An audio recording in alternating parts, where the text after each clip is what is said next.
استاد ایک سوال ہے جو مجھے تھوڑا تنگ کر رہا ہے اور میں چاہتی ہوں کہ اس پہ آپ ذرا روشنی ڈالیے گا. ویسے جنرلی ہم نے یہی سنا ہے کہ قرآن جو ہے کمپلیٹ کوڈ آف لائف ہے یا کمپلیٹ بک ہے یا کمپلیٹ نالج ہے. تو جو آپ کی اپروچ ہے اس میں آپ ایسے کر رہے ہو, آپ ڈفرینٹ چیزوں سے ہیلپ لے رہے ہو. یعنی مجھے لگتا ہے قرآن کو, یعنی میری رائے غلط بھی ہو سکتی ہے, قرآن کو آپ قرآن پڑھ کے نہیں سمجھ سکتے پورا جب تک آپ اس کو دوسرے علوم کے ساتھ کنیکٹ نہ کریں. جیسے آپ نے کہا ہسٹری کے ساتھ, جیسے آپ نے کہا سائنس کے ساتھ. تو پھر یعنی قرآن پھر کمپلیٹ بک کیسے ہوئی, یعنی کمپلیٹ نالج کیسے ہوئی؟ بہت اچھا سوال ہے. الحمدللہ رب العالمین والصلاة والسلام علی رسول اللہ وعلی آلہ وصحبہ اجمعین. بسم اللہ الرحمن الرحیم. السلام علیکم استاد, کیسے ہیں؟ السلام ورحمۃ اللہ وبرکاتہ. انشاءاللہ آج سے ہم ایک نئی سیریز کا آغاز کرنے جا رہے ہیں جس میں ہم ایک قرآن کی ایسی سورہ کو پڑھنے کی کوشش کریں گے, اس کو سیکھنے کی کوشش کریں گے, جو کہ نہ صرف ایک منفرد مقام رکھتی ہے پورے قرآن میں اور جمالیاتی حساب سے بھی اس کے حسن میں بھی کافی ایک منفرد مقام ہے اس سورہ کا. تو سب سے پہلے میرا یہ سوال یہی ہوگا آپ سے کہ ہم یہ سیریز بیسیکلی کرنے کیوں جا رہے ہیں اور سورہ رحمان ہی کیوں اس رمضان میں؟ بسم اللہ والصلاۃ والسلام علی رسول اللہ وعلی آلہ وصحبہ اجمعین. سورۃ الرحمن چننے کا میرا مقصد ایک بہت سمپل سی وجہ تھی.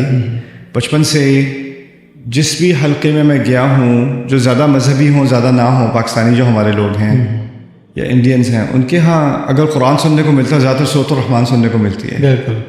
تو ہماری کوئی نفسیاتی کنیکشن ہے ہمارا سورۃ الرحمن کے ساتھ. جی جی. اگر کوئی کہتا ہے کہ چلو قرآن کی تلاوت لگا دو تو عام طور پہ یا تو یاسین لگا دیں گے یا رحمان لگا دیں گے, رائٹ. تو میرے نزدیک اس سینٹیمنٹ کا فائدہ اٹھانا چاہیے. اگر لوگوں کی ویسے ہی ایک اٹیچمنٹ ہے اور وہ اس سے ایک شغف رکھتے ہیں, سورۃ الرحمن کو سننے سے ان کو ایک دلچسپی ہے, اور خاص کر کیونکہ اگر وہ ان میں سے کچھ لوگ آگے بڑھ کر کہتے ہیں چلے میں ترجمہ پڑھ لوں اس کا, جب وہ ترجمہ پڑھتے ہیں تو اس میں ان کو ایک کچھ یونیک چیزیں سامنے نظر آتی ہیں. شاید وہ کنفیوزنگ بھی ہوں, اس میں ریپیٹیشن بہت زیادہ ہے مثلاً, رائٹ.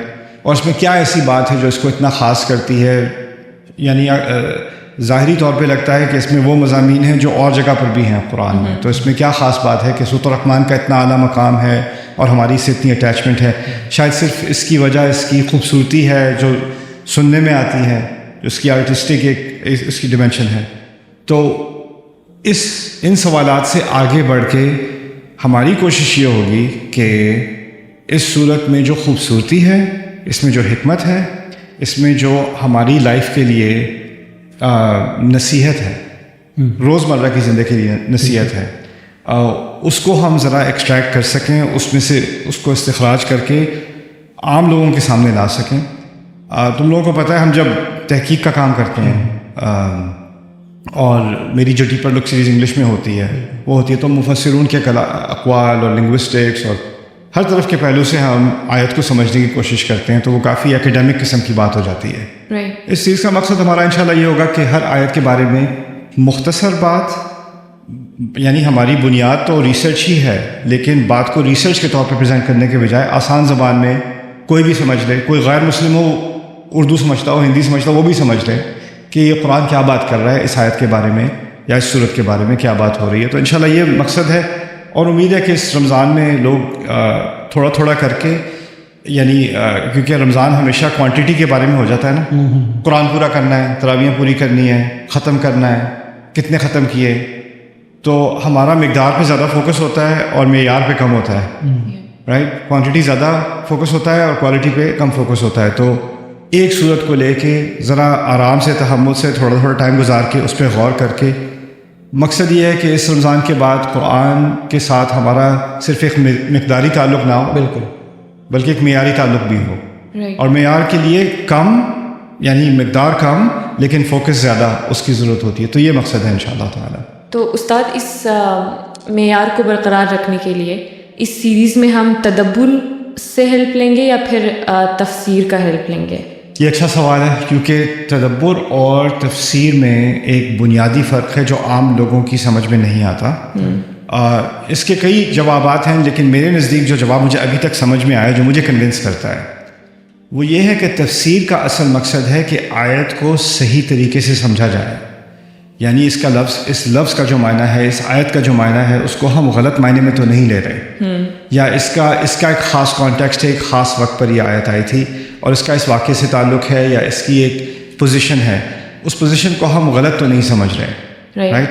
اس طرح سے مثال لے لو، جیسے اگر کوئی نیوز پہ خبر آتی ہے کہ کہیں کوئی حادثہ ہو گیا ہے، یا کوئی خبر آتی ہے کہیں جنگ شروع ہو گئی ہے، خدا نخواستہ کچھ ہوا ہے، پہلا مقصد یہ ہوگا کہ ہمارے پاس انفارمیشن ایکوریٹ ہے کہ نہیں، اس لفظ کا واقعی یہ معنی ہے کہ نہیں، یہ واقعی ایسا ہی ہوا تھا کہ نہیں ہوا تھا، رائٹ؟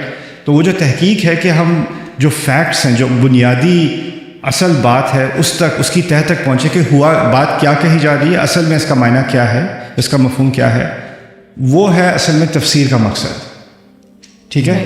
لیکن اس نیوز کی اگزامپل دیکھ لیں، جیسے کوئی جنگ شروع ہو رہی ہے تو ٹھیک ہے، اب ہمارے پاس ایکوریٹ انفارمیشن آ گئی، ویڈیو بھی اس کی ہے اور اس کا یعنی فوٹیج وغیرہ ہے، سب کچھ ہے آپ کے پاس، لیکن آپ کو اب یہ سمجھ نہیں آ رہا کہ اس جنگ کی وجہ سے اکانومی پہ کیا فرق پڑے گا، اور انٹرنیشنل ریلیشنس پہ کیا فرق پڑے گا، اور اس کا ہماری جو انٹرنل ڈومیسٹک ایشوز ہیں اس پہ کیا فرق پڑے گا، یعنی اس کے ایک تو وہ حادثہ ہے، لیکن پھر اس حادثے کے پیچھے اس کے اثرات ہیں، رائٹ؟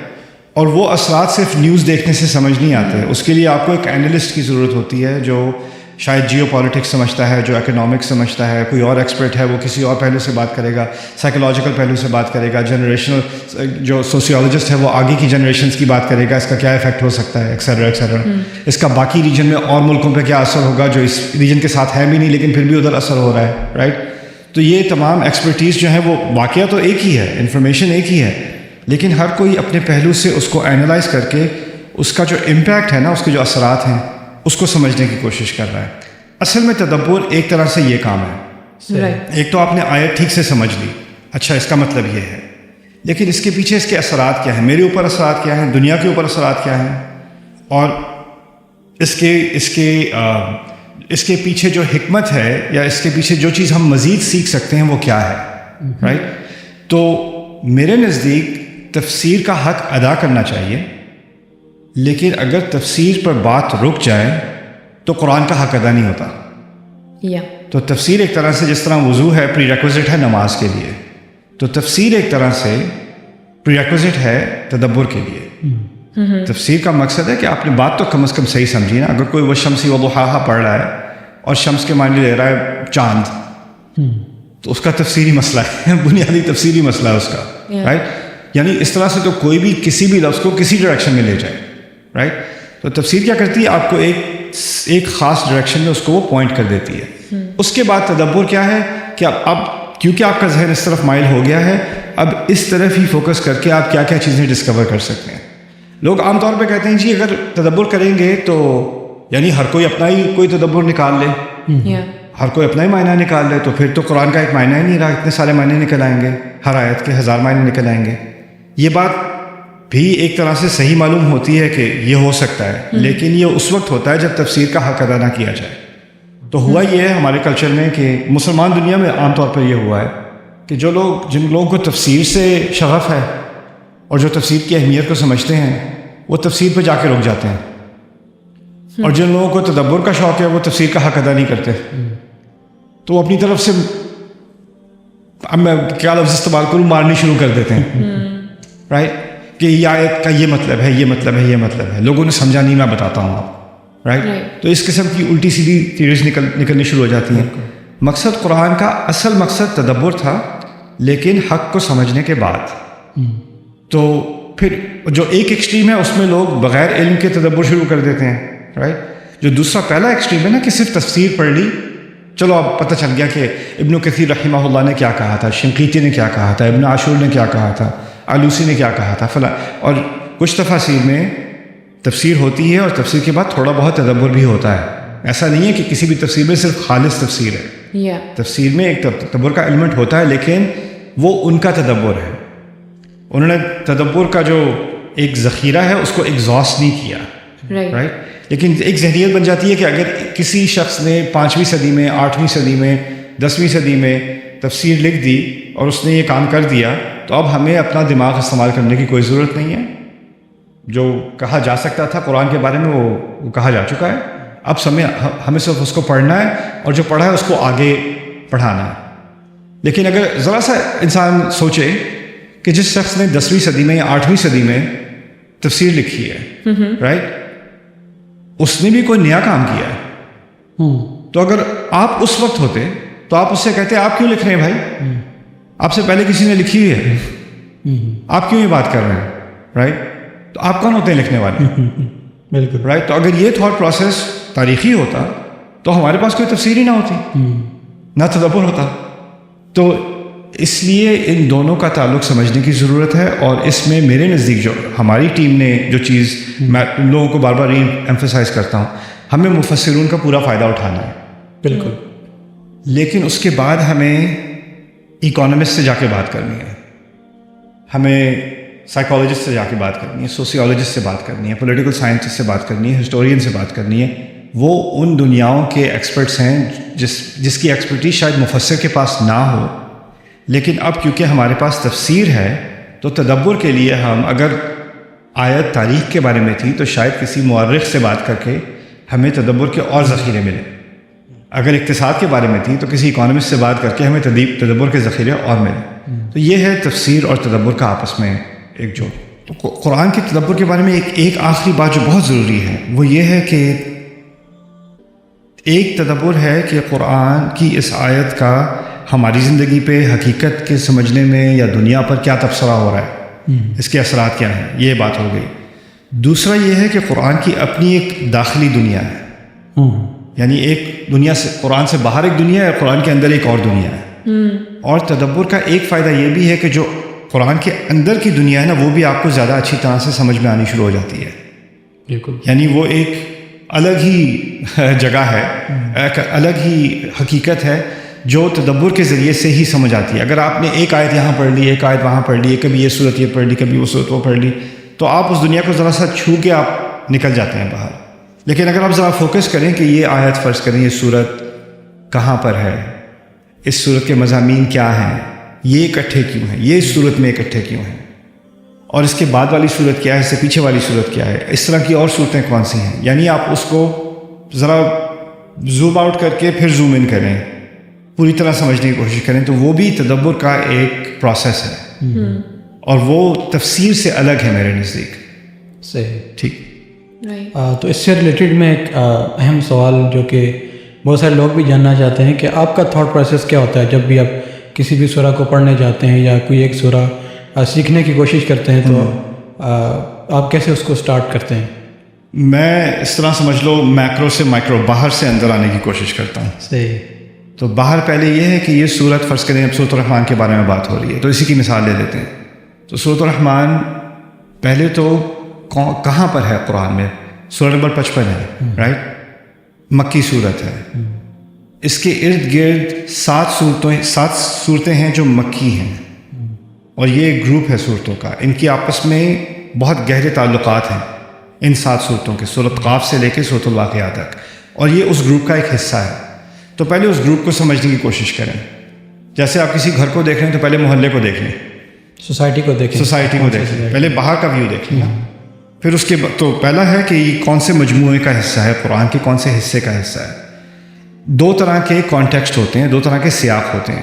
ایک ہے کتابی سیاق, نصی سیاق, یعنی کتاب میں کہاں پر یہ چیز وارد ہے. دوسرا ہے تاریخی سیاق, کب نازل ہوئی, رائٹ. تو پہلے میں ایکچولی دیکھتا ہوں کتابی سیاق.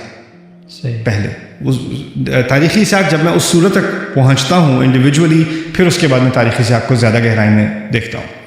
خیر, پہلا مقصد یہ ہے, پہلا سیشن یہ ہے. دوسرا میرا مرحلہ ہوتا ہے کہ اس گروپ کے اندر بھی کچھ جوڑے ہوتے ہیں یا کچھ ریلیشن شپ زیادہ گہرے ہوتے ہیں. جیسے اس صورت میں اگر آپ ذاریات اور طور کو دیکھیں تو وہ بہت گہرا ان کا آپس میں ایک تعلق ہے, 51 اور 52 رائٹ. پھر اگر اس کے بعد نجم اور قمر کو دیکھیں تو ان کا آپس میں بہت گہرا تعلق ہے. پھر اس کے بعد رحمان اور واقعہ کو دیکھیں تو ان کا آپس میں بہت گہرا تعلق ہے. پھر ایک ہی رہ جاتی ہے جس کا گہرا تعلق ملتا نہیں ہے آسانی سے, وہ قاف ہے, پہلی صورت اس گروپ میں. اس کے بارے میں بھی انشاءاللہ اگلے سیشن میں کبھی بات کریں گے. تو لیکن میرا پہلا مرحلہ میرا یہ ہوتا ہے کہ اس گروپ کو سمجھنے کی کوشش کی جائے. دوسرا ہوتا ہے کہ اس صورت کو سمجھنے کی کوشش کی جائے کہ اس کے بالکل فوراً پیچھے یا فوراً آگے کیا کون سی صورتیں ہیں اور اس کا ان کے ساتھ کیا جوڑ بن رہا ہے. تو آپ تھوڑا اور اب زوم ان ہو گئے.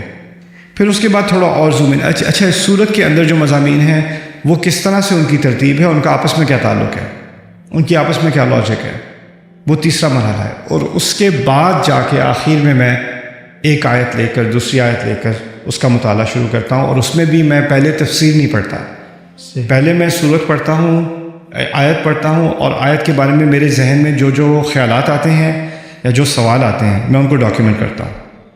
میرے نزدیک شاید یہ ہو رہا ہے, یہ ہو رہا ہے, یہ ہو رہا ہے, اس کا مفہوم یہ ہے, یہ ہے, یہ کوئی مطالعہ کیے بغیر. اس کے بعد میں تفاسیر کا مطالعہ شروع کرتا ہوں. صحیح. اور جب میں تفاسیر کا مطالعہ کرتا ہوں تو میرے ذہن میں جو خیالات ہوتے ہیں, کبھی کبھار کئی دفعہ ایسا ہوتا ہے کہ امام راضی نے وہ بات کہی ہوئی ہے, یا ابن عاشور نے وہ بات کہی ہوئی ہے, یا شنقیطی نے کہی ہوئی ہے, یا قرطبی نے کہی ہوئی ہے رحمہ اللہ, رائٹ. اور کبھی ایسا ہوتا ہے کہ میری بات بالکل غلط ثابت ہوتی ہے, کسی نے اس کو پوری طرح کانٹریڈکٹ کیا ہوا ہے اور ان کی بات مجھے زیادہ کمپیلنگ لگی, میری بات کی تصحیح ہو گئی, کریکشن ہو گئی, رائٹ. اور اس کے بعد پھر میرے ذہن میں کچھ خیالات ہوتے ہیں جس کا کسی نے ذکر نہیں کیا, مجھے ملی نہیں وہ بات, رائٹ. تو جب مجھے ایسی بات ملتی جس کا کسی نے ذکر نہیں کیا, پھر اس وقت میں اپنے جو کالیگز ہیں جو میرے سپیریئر ہیں, جیسے ڈاکٹر اکرم ندوی ہو گئے, ڈاکٹر ذوالفقار علی شاہ ہو گئے, ڈاکٹر صہیب سعید جو اسکاٹ لینڈ میں ہوتے ہیں, جی وہ ہو گئے, ان سے میں یہ بات, ان کا میرا گروپ ہے ان کے ساتھ, ان سے میں یہ بات چھیڑتا ہوں, جی اس آیت کے بارے میں میرے ذہن میں یہ کیڑا آیا تھا, اب آپ اس کو کرش کرنے کی کوشش کریں پلیز میرے لیے. تو یا تو وہ اس کو ویلیڈیٹ کرتے ہیں یا پھر اس کو وہ کریکٹ کرتے ہیں, چیلنج کرتے ہیں, پھر ڈسکشن شروع ہوتی ہے. اس کے بعد میں ایک طرح سے ایک نتیجے پر پہنچتا ہوں. تو یہ میرا اپنا داخلی پروسیس ہے. پھر تم لوگوں کے ساتھ بالکل رائٹ کہ اچھا اب یہ چیزیں تو میں ڈاکیومنٹ کر رہا ہوں ایک طرف سے, پھر تم لوگ اپنا ہوم ورک کر رہے ہو, تفاسیر پڑھ رہے ہو, اپنے خیالات کا اظہار کر رہے ہو, تو ہماری ایک ایکسچینج ہوتی ہے. تو میرے نزدیک یہ کولیبوریشن جو ہے اس کا بہت فائدہ ہے, اور اس سے انشاءاللہ کافی گہرائی میں قرآن کی آیات کو اپریشیٹ کرنے کا موقع ملتا ہے. استاد ایک سوال ہے جو مجھے تھوڑا تنگ کر رہا ہے اور میں چاہتی ہوں کہ اس پہ آپ ذرا روشنی ڈالیے گا. ویسے جنرلی ہم نے یہی سنا ہے کہ قرآن جو ہے کمپلیٹ کوڈ آف لائف ہے, یا کمپلیٹ بک ہے, یا کمپلیٹ نالج ہے. تو جو آپ کی اپروچ ہے اس میں آپ ایسے کر رہے ہو, آپ ڈفرینٹ چیزوں سے ہیلپ لے رہے ہو. یعنی مجھے لگتا ہے قرآن کو, یعنی میری رائے غلط بھی ہو سکتی ہے, قرآن کو آپ قرآن پڑھ کے نہیں سمجھ سکتے پورا جب تک آپ اس کو دوسرے علوم کے ساتھ کنیکٹ نہ کریں. جیسے آپ نے کہا ہسٹری کے ساتھ, جیسے آپ نے کہا سائنس کے ساتھ. تو پھر یعنی قرآن پھر کمپلیٹ بک کیسے ہوئی, یعنی کمپلیٹ نالج کیسے ہوئی؟ بہت اچھا سوال ہے. دیکھو پہلی بات, قرآن بخود کامل ہے, تدبر کامل نہیں ہے. ٹھیک ہے, آپ کا جو اللہ تعالیٰ نے جو پیغام دیا ہے وہ بذات خود کامل ہے, اس میں کوئی کمی بیشی نہیں ہے.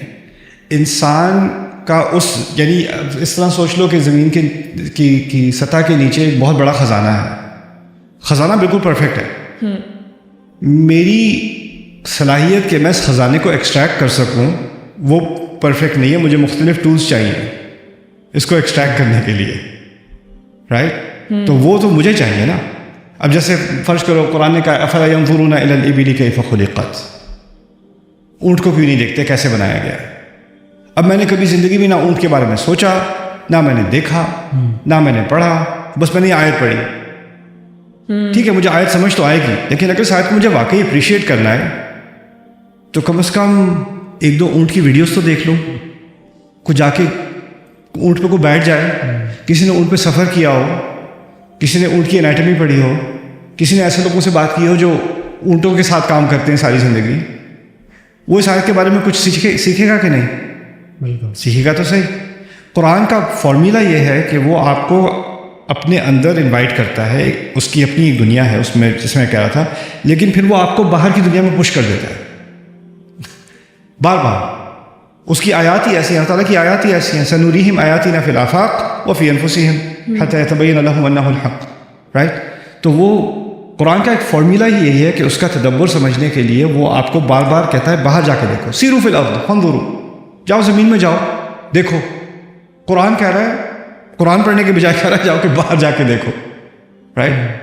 اور پھر کیف بدأ الخلق, فلم یسیروا فی الارض فینظروا کیف بدأ الخلق، انہوں نے زمین میں سیر نہیں کی، دیکھا نہیں کہ مخلوق کیسے شروع ہوئی تھی، جس کو ہم ایوولوشن آف اسپیشیز کہتے ہیں یا اوریجن آف اسپیشیز کہتے ہیں. قرآن بات کر رہا ہے کہ جاؤ دیکھو کریشن کیسے شروع ہوئی تھی، خود تدبر کرو، غور کرو. تو اس پروسیس کی وجہ سے قرآن کو یہ سمجھنا کہ ہاں قرآن پھر کامل کتاب نہیں ہے، نہیں، ہماری صلاحیت اور ابھی تک ہماری کامیابی کہ ہم قرآن کی پوری حکمت کو ایکسٹریکٹ کر سکیں وہ ہمیشہ نامکمل رہے گی، وہ نامکمل ہی ہونی تھی، ورنہ ہم قرآن کے ساتھ ہمارا وہ لگاؤ نہ رہتا. اور ہر جنریشن آئے گی وہی تفسیر پڑھے گی لیکن اس کے تدبر میں تھوڑا اضافہ ہو جائے گا. پھر اگلی جنریشن آئے گی وہی تفسیر وہی پڑھے گی جو پچھلی جنریشنز نے پڑھی تھی، اور شاید ان کا تدبر کا فائدہ بھی اٹھا لے گی، لیکن اس کے سامنے ایک نئی حقیقت ہوگی اور اس کو سمجھ میں آئے گا کہ قرآن نے اس نئی حقیقت پہ بھی تبصرہ کیا ہے جس کو ہم پہلے نہیں سمجھ سکے تھے. لیکن مقصد یہ ہے کہ حقیقت آپ کے سامنے بدلتی رہے گی اور اس حقیقت پہ قرآن نئے سرے سے تبصرہ کرتا رہے گا. بالکل رائٹ. تو قرآن کسی تاریخی حقیقت پر بات صرف نہیں کر رہا، قرآن ہماری حقیقت پر بات کر رہا ہے. اس کو ایک آخری اینگل سے بھی سمجھ لو.